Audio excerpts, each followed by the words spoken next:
नमस्कार, आप देख रहे हैं आसपास न्यूज़। में हूं आपके साथ करण मल्लाका। आज अपन बात करेंगे कांवट कस्बे में अक्षय तृतीया परशुराम जन्मोत्सव पर आयोजित भव्य शोभा यात्रा को लेकर कि यह शोभा यात्रा लगभग कई वर्षों से चली आ रही है। इस पर कार्यक्रम भी आयोजित की जाती है। इस विषय में हम समाज के लोगों से बात करेंगे, विप्र समाज के लोगों से बात करेंगे कि ये शोभा यात्रा लगभग कितने वर्षों से चली आ रही है। शोभा यात्रा में ये है कि वर्ष 1984 से ये यात्रा निकलना चालू हुई थी। उसमें बुजुर्गों के सहयोग से हुई थी। ये युवाओं ने भाग लिया था और अनुकट के रोज़ ये यात्रा हमने निकालना शुरू किया था। पहले अक्षय तिथि के ऊपर नहीं, अनुकट के ऊपर निकाला। 2 साल तक हमने अनुकट के ऊपर ही निकाली यात्रा। बहुत अच्छा कार्यक्रम रहा, समाज को संगठित होने का मौका मिला। उसके बाद से यह चलती आ रही है। शोभा यात्रा कार्यक्रम में आपकी क्या भूमिका है? अब ये भूमिका, हमारी भूमिका यही है कि आसपास में विप्र बंधुओं से हमने मुलाकात की। हमें उनका काफ़ी स्नेह मिला और काफ़ी उनके प्रति आभार है कि उन्होंने हमें खूब सपोर्ट किया। बादवाड़ी भी गए हैं, थोई भी गए, वहाँ लोरवाड़ा भी गए हैं, पीतमपुरी भी गए हैं। तो सब जगह से अच्छी गैदरिंग होगी, विप्र समाज के बंधु इकट्ठे होंगे। साथ ही भगवान परशुराम जी की जयंती का उद्देश्य हमेशा से शुरू से ही, अब भी नहीं, जब से इसको शुरू किया था उस समय से उद्देश्य ये रहा है कि ये विप्र बंधुओं द्वारा संचालित होती है। बाकी भगवान परशुराम सर्व समाज के जो थे ही भगवान परशुराम, उनके लिए सब सर्व समाज इसमें इन्वॉल्व होगा और होता आया है। भगवान कृष्ण जो थे वो यदुवंश थे, तो ये कोई ज़रूरी नहीं कि सिर्फ यदुवंश वाले ही उन्हें मानते हैं। भगवान राम थे, क्षत्रिय वंश से थे, ये कोई ज़रूरी नहीं कि क्षत्रिय उन्हें मानते हैं, क्योंकि भगवान थे वही भगवान परशुराम ये हैं। तो सर्व समाज का इसमें सहयोग मिलेगा। शोभा यात्रा के दौरान कितनी संख्या में यहाँ लोग उपस्थित होंगे? शोभा यात्रा के दौरान काफ़ी संख्या में लोग बाग इकट्ठे होंगे। बाहर से कम 500-400 आदमी बाहर से भी आएंगे शोभा यात्रा में, विप्र बंधु जिनको हमने आमंत्रित किया है। इस शोभा यात्रा में आकर्षण का केंद्र क्या रहेगा?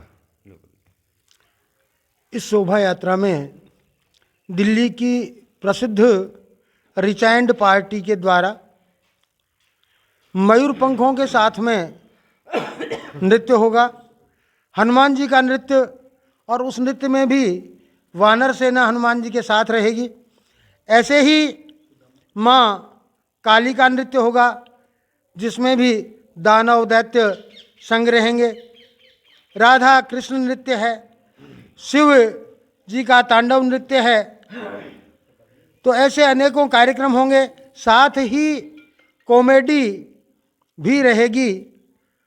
और ये मैं मानता हूँ कि 1984 में स्थापना हुई और 85 के बाद से अब तक की सबसे भव्य शोभा यात्रा होगी, जिसमें बग्गी घोड़ों और सहित भव्य झांकियाँ भी होंगी।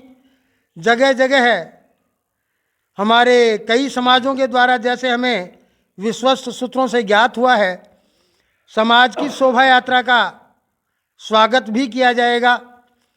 और यह प्रातः 8:30 बजे श्री कृष्ण गौशाला कांवट से शुभारंभ होकर के बस स्टैंड होते हुए,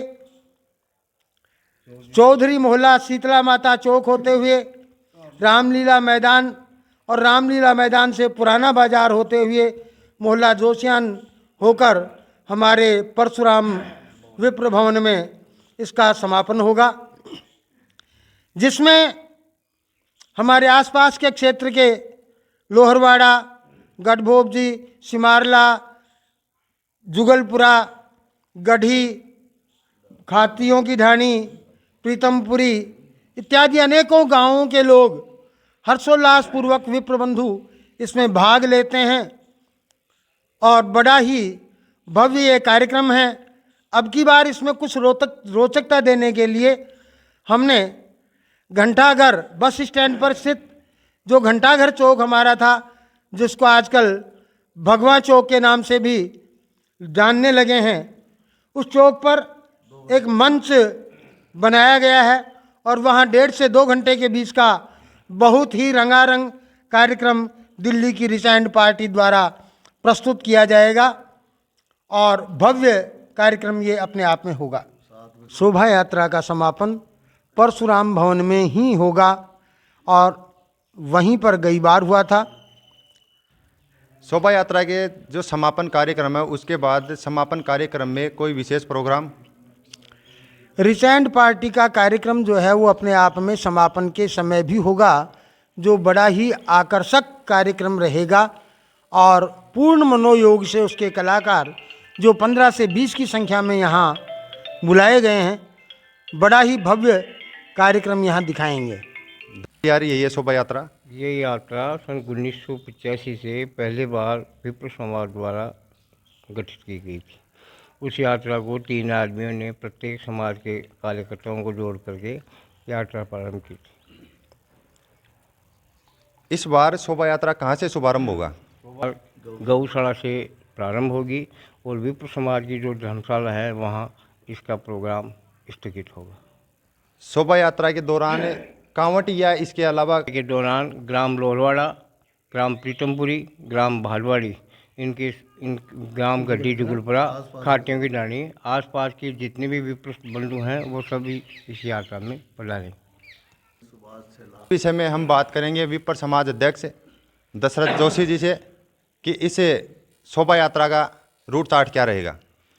ये गौशाला से रवाना होगी, गौशाला से बस स्टैंड और शीतला चौक होती हुई चौधरी मोहल्ला की स्कूल से होते हुए बावलियों का चौक होते हुए मल्ला का मोहल्ले में कार्यक्रम होगा।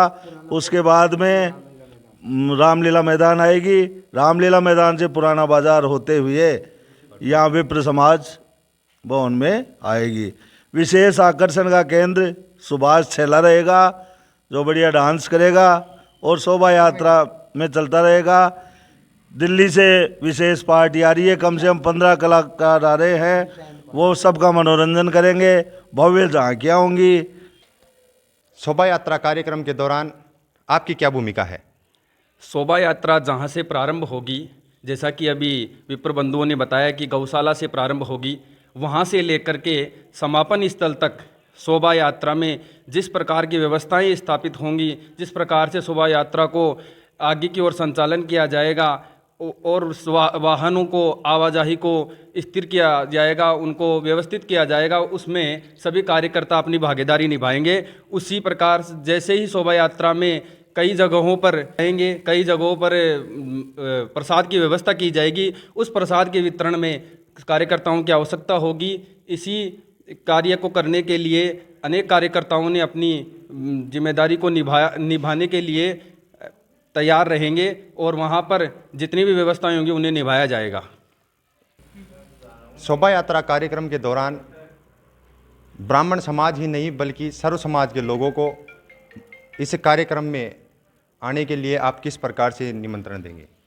मैं सर्व समाज से कहना चाहूँगा कि भगवान परशुराम का नाम लिया जाता है। वे भगवान परशुराम इसलिए कहा जाता है कि ये भगवान विष्णु के 6ठे अवतार माने जाते हैं। जैसे भगवान कृष्ण को, भगवान राम को सर्व समाज द्वारा पूजा जाता है, उसी प्रकार से भगवान परशुराम को भी उसी प्रकार से पूजा जाए और एक समाज के लिए भगवान परशुराम को न माना जाए, अपितु सभी समाज को इस कार्यक्रम में भाग लेकर इसकी शोभा बढ़ानी चाहिए।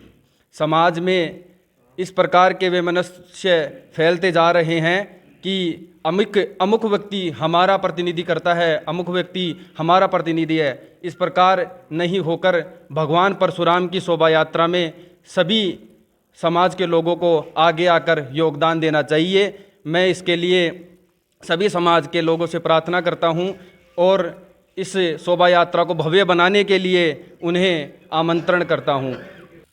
इस कार्यक्रम में अन्य समाज के द्वारा कई जगहों पर, अनेक स्थानों पर प्रसाद का वितरण किया जा रहा है, जलपान की व्यवस्था की जा रही है, जिससे कि शोभा यात्रा में आने वाले किसी भी यात्री को, भक्तगण को, भगवान परशुराम के भक्तगण को किसी भी प्रकार की असुविधा ना हो, भगवान परशुराम के शोभा यात्री को किसी भी प्रकार की कष्ट ना हो। इस कारण से अनेक जगहों पर अन्य समाज द्वारा, न कि विप्र समाज द्वारा, अन्य समाज द्वारा सेवाएं दी जा रही हैं। मैं अन्य समाज के लोग पुष्प वर्षा करके इस शोभा यात्रा की भव्यता को चार चांद लगा रहे हैं, और मैं पुनः एक बार फिर सर्व समाज से प्रार्थना करता हूं कि वे इस शोभा यात्रा में बड़ी इच्छा शक्ति के साथ अपना सहयोग प्रदान करें। जय दादा परशुराम। शोभा यात्रा कार्यक्रम कहाँ से प्रारंभ होगा? शोभा यात्रा का कार्यक्रम जो है वो 22 अप्रैल का है, और ये शोभा यात्रा श्री कृष्ण गौशाला कांवड़ से प्रारंभ होगी, और ये बस स्टैंड होते हुए, शीतला चौक होते हुए, रामलीला मैदान, पुराना बाजार, जोशी मोहल्ला, उधर से होते हुए परशुराम भवन में पहुंचेगी। शोभा यात्रा के दौरान लगभग कितनी संख्या में यहाँ लोग एकत्रित होंगे? देखो, इसका ये है कि पिछली बार जितने लोग थे उससे 4 गुना ज़्यादा लोग अब की बार रहेंगे। करीबन 1500-2000 लोगों का ये है कि भाई इस शोभा यात्रा में वो पहुँचेंगे।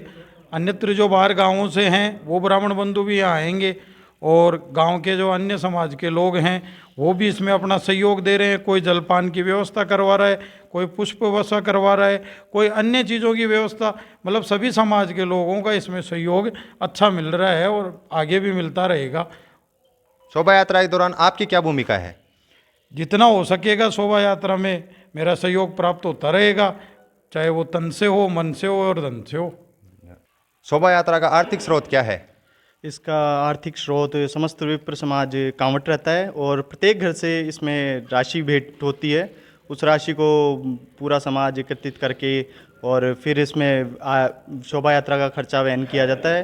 तकरीबन 70-80 हज़ार रुपये इस शोभा यात्रा का खर्चा आता है, जो पूरा खर्चा ग्राम कांवट विप्र समाज वहन करता है। और